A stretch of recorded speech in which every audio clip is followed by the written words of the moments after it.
If you're an Amazon seller that's running some Amazon PPC ads and you're not getting the results that you're happy with, then you gotta keep watching this video because I'm about to be talking with Mina from Trivium, which is an ad management agency. You know, they do a lot of Amazon PPC ads, and he's gonna be sharing 5 tips and strategies that you need to be implementing or at least testing around with to see if it's gonna give you a better ACoS and overall ROAS on your Amazon PPC ads. So stick around and let's go ahead and jump into it. First, by me telling you who I am, then I'm gonna introduce you to Mina.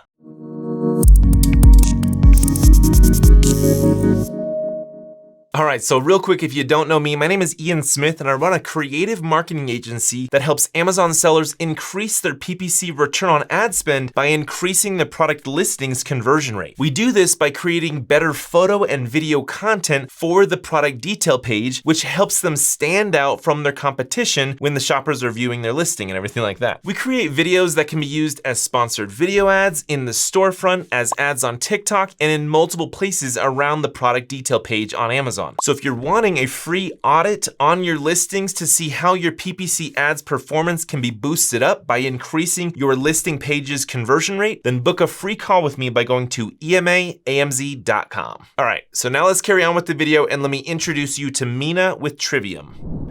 What's up, Mina? Thanks for jumping on this video with me, man. Dude, thank you for having me. I'm very excited to come on here, share some good PPC tips. Yeah, so tell people, who don't know you already, what do you do, who you are, and all that stuff. So, my name is Mina Elias. I have an Amazon advertising agency called Trivium Group. I also have a supplement brand. That's actually how I started on Amazon. I created a supplement brand. It's called MMA Nutrition. And actually, Ian just, audited my listing in creative and said, like, here's 100 things you're doing wrong. So if you want to check out that video, we'll probably post a link or something. But Amazon seller first, created an Amazon PPC agency, and I'm just trying to help as many people understand Amazon PPC and just spread the knowledge. Awesome.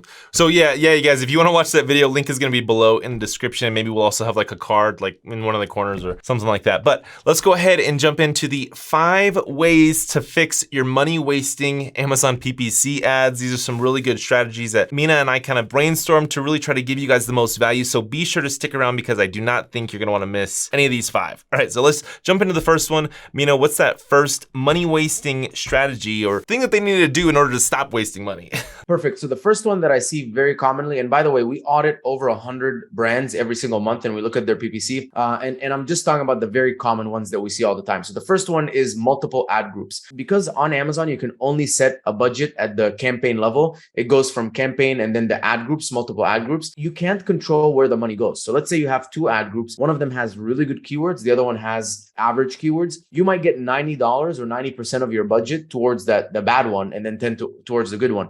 Why? I have no idea. It's just that we don't have control. So when I see the multiple ad groups, what I do is I like to pause the one that's not getting as many sales or very low sales and then relaunch the keywords in their own campaign with a single ad group. And that usually improves performance significantly. So if you have multiple ad groups, you're asking, okay, what should I do? I already have 4 ad groups, 3 ad groups, whatever. Just go in and pause any of the keywords that are not generating any sales. Because if they're not generating sales, pausing them, you're not going to get hurt or anything, right? So just pause those ones and you can relaunch them with a better structure, which is 1 campaign, single ad group. And then I like to stick to up to 5 keywords, but we'll leave that to a different tip. So just drilling down a little bit more on that, would you say that it's first a shotgun approach? So you're launch a campaign with multiple ad groups, let that run for a bit, then kill off the ones that aren't performing? Is that what you mean? No, I would never. I'm just saying, if you already made that mistake of multiple ad groups, then this is how to fix it. But never, I would never recommend multiple ad groups because again, you want the most efficient way for the money to move. And so if you have a budget and the money's not going to a keyword, you're just, why is the keyword there, right? Okay, so always start with just 1 campaign, 1 ad group, be specific and have multiple campaigns. That way you can make sure the money is actually being spent on precise keywords.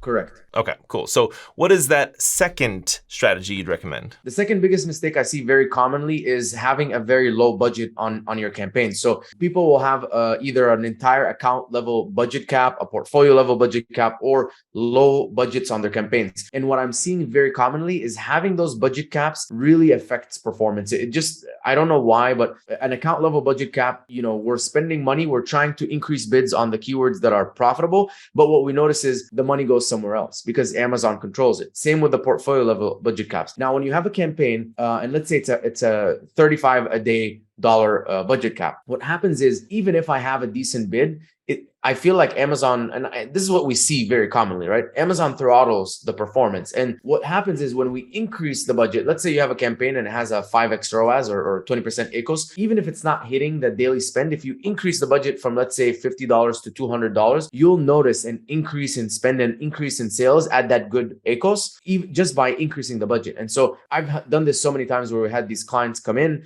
and I'm like, okay, let's like increase the budgets for the campaigns that are doing really well. And they're like, oh my God, our sales are amazing. And I'm like, you were just throttling your campaigns by having these low budgets. Now, if you're afraid of overspending, lower the bids. That's, I think, the better way. Is if you have a big budget and then you lower the bid, your ad will show lower and lower, maybe page 3, 4, 5, where people are not seeing it. And then as you increase the bid, it'll show more and more, and higher. And then you can get more spend and more sales in a better and more efficient way than being throttled by Amazon and just not knowing, is the performance bad because of the keyword or because the budget's so low? Yeah, I really like that strategy. Basically, instead of using the campaign budget as your throttle, you're using your bids as your throttle, and you're putting your daily budget on the campaign level pretty high. I mean, do you have any recommendations? Let's say that right now their campaign bid is like $50. Should they triple it, quadruple it? Like, what would you recommend as far as how much to increase it by? Yeah, so if it's anything under 100, I would slowly increase it. I would say by $10 or $20 a day, just because I don't want you to increase by 100 and then boom, you spent so much money and it got wasted. Because there's that balance of like, let's increase the budget. Oh, it's spending too much. Let's lower the bid so we can get that sweet spot. 100 is, whenever I'm creating a new campaign, $100 is kind of like my base, the minimum. Okay. Now, if it's a good campaign, producing solid results, good ACOS, I would increase by probably like $50 a day over time. Again, I don't want to increase too fast because I might increase by $50 and then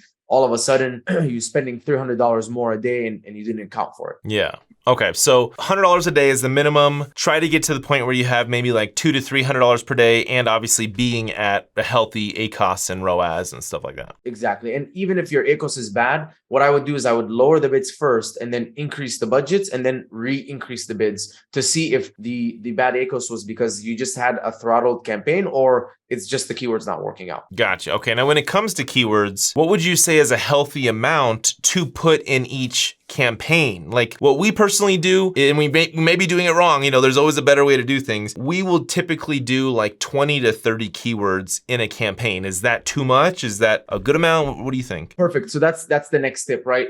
What I've found is up to 5 is like the sweet spot. Now, really, you can audit your own campaigns, and what you can do is just go into the ad groups and click on sort by sales or sort by spend, and then look at the spend and sales of all of your keywords. If you notice that 5 of them or 6 or 7 are getting sales, all of the rest of them, what's the point of having them in that campaign? So what I would do is just pause them because they're anyways not generating anything useful, and then relaunch them in their own campaigns. Now, some of them might perform better and now you're having more sales because they have a lot more budget and more breathing room. And then or they just might still be very low search volume keywords that are not going to generate any results. But at least we've given them a fair shot, versus when they're 30 and maybe you have like 5 dominant ones that are generating a lot of like search volume. Amazon's like, let's give all the budget there because that's the highest likelihood of conversion, and ignore the ones that are at the bottom, which could convert like at a 10% ACOS, but it would be like maybe once every week or so. Right. So let's say that you're trying to find those 5 best keywords. Do you do the shotgun approach and start by targeting 20 to 30 and then figure out those 5 and then do what you said,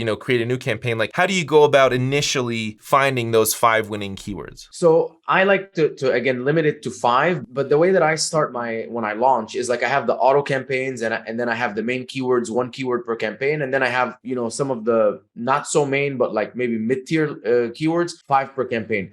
But because they're in broad and phrase matches as well, I go into the search term report, and that's where I start extracting keywords. Say, okay, these keywords have performed and generated profitable sales at let's say between a 1 to 35% ACOS. Let me extract those keywords and put them in their own campaigns and limit them to 5. The shotgun approach, I guess, hypothetically, you can put 100 keywords. The best ones will perform. You kill the other ones, move it to another campaign. The best ones will perform, kill the other ones, move to another campaign. I guess you could do that. But if you're you saying, just want to Yeah. But you're saying what you do is you start, let's say, 5 campaigns, and in each campaign you have 5 keywords. And then based on what you see there in the search terms, and you also are starting pretty broad.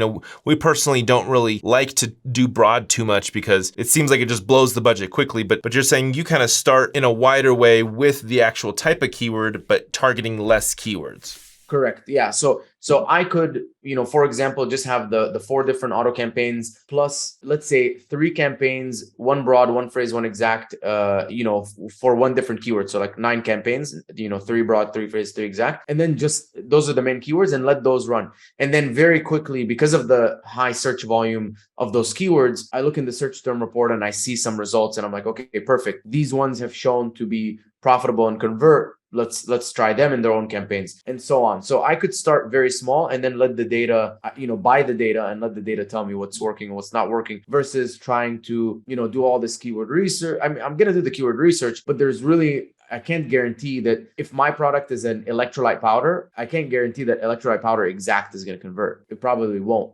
because it's such a big, keyword. And so I see a lot of people kind of like, oh man, like this keyword is perfect. It's so relevant to me. And I'm like, that's the buyers and shoppers don't agree with you. When they type that keyword, they see your product and they decide to buy someone else. Gotcha. Okay.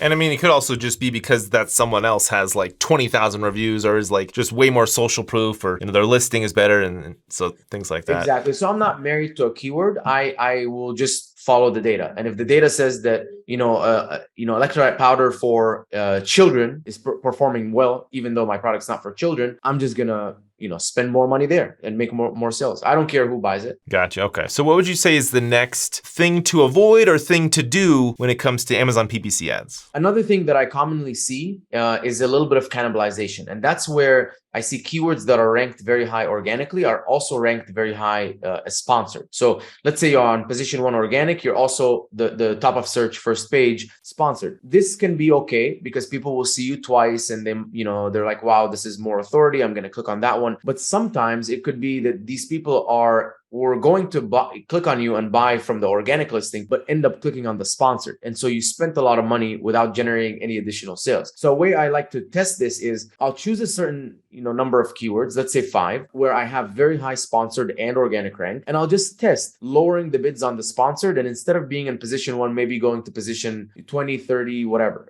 page 2. And I'll look at how my total spend is. And if my total spend goes from 100 a day to 80 a day and my total sales are not affected, then I know that I just saved myself $20 a day without affecting total sales. And by the way, this might happen over time where, okay, my organic rank starts dropping because when I used to be high sponsored, it was fueling the organic rank. If that happens, I can always bring it back. But I've seen this work with, the sponsored product and organic, and with if you're doing sponsored product and sponsored brand and sponsored, display, whatever, like the video and the headline search ad, people could be clicking on your sponsored product and your video and your headline search ad, charging you multiple times. Yeah. Because one person could charge you as many times as they want, as long as they're clicking on different ads. Yeah. And this is normal, very normal shopping behavior. So, a lot of times where we've launched like a bunch of video campaigns, seen that the ad spend goes up, but the total sales aren't affected, even though in Campaign Manager, you have a 7x ROAS or whatever, 10% ACOS. I've seen that the Campaign Manager is not really accurate, but when I track total sales and total spend went up, total sales didn't go up. And I'm like, okay, this was not a good idea. Let's turn off the video. And I just did this with one brand I'm working with, where we saved, I think, $900 a day on sponsored brand, and the total sales were not affected at all. Wow. And that would definitely boost ACOS and overall account performance massively with that kind of a change. Yeah. And it's not an uncommon thing. Like, this is a pretty common thing. I learned it, I think, back in 2020 or early 2021 when I was working on the first brand before I even became an agency. Gotcha. Okay. So, I love that tip. I think it's really powerful. I think it's a little challenging to actually, because you're looking at things on a small level and you're having to look at sales, look at organic ranking, look at your bids and your dailies for those specific keywords, but it sounds like it's definitely worth it. And you're trying to see, over a certain time frame, how are my sales fluctuating based on the keywords, these specific keywords, and and things like that. And then there's also factors outside of that, which are a little bit challenging, inventory levels or time of the season or, overall just customer buying behavior. But I think it's definitely worth testing. So you guys watching, definitely let me know in the comments below, if that's something that that you've done before or that you want to test out and what your results are. So Mina, what is that last and fifth thing to do or thing to avoid? Final tip. Of course, a lot of us have variations on our product. So we launch a parent product and it has multiple child variations. And I'm talking specifically when you are actually parent-child variated in your listing. What people do is either they do, one campaign or separate campaigns for the different child variations, or they put all of their child variations into, one campaign and let Amazon run the different ones and produce whatever results. So what I found is if you do that, if you have multiple variations in a campaign, you can let the campaign run for 2 or 3 weeks and then go into the campaign and click on your ads or go into the advertised product report. And what it will show you is which variation had the best click-through rate, the best ROAS, the best, the most amount of sales. I think based on click-through rate, what you can do is you can pause the other variations, keep the one with the best click-through rate on, and that one will generate the most amount of people coming into your listing. And again, you can test it. You can say, okay, my total spend was $100, randomly across the 4 variations, and I was making, $500 in sales. Now let me turn off the other variations and put all of that $100 to the best click-through rate variation and monitor that $100 and spend. Now, what's my sales? Do my sales go from 500 to 600 to 700? And if that's the case, you keep that one on. If it's not, you can always revert back, try a different variation. But ideally, what I like to see is one variation is the one that's being advertised, the one that's most likely to bring the most people into the listing. Because once they're in there, they'll choose the variation that they want or, the color that they want, whatever it is. But I'd like to showcase the most attractive one first. Gotcha. Well, thank you big time, Mina, for sharing those tips. Hopefully the viewers got some value and hopefully they do test around with some of these things. If they want to either reach you or someone from your team, where do they go or how do they do that? Yeah, so go to the website, triviumco.com. We'll put a link. We also offer a free audit. So if you want me or someone on my team to take a look at all of your campaigns and find all the mistakes and tell you how to fix them like we did today, more than happy to do so. I'm also on Instagram at the Mina Elias or on LinkedIn, Mina Elias. So follow me there, ask questions. I'm pretty accessible, and comment below if you have any questions and maybe we'll make another video answering everything. Yeah, Mina and I definitely have plans to make a lot of videos and kind of start a bit of a video series for my channel and his channels. So look out for that. Thank you big time again, Mina, for jumping on this video. Hopefully you guys got value and we'll catch you in the next one.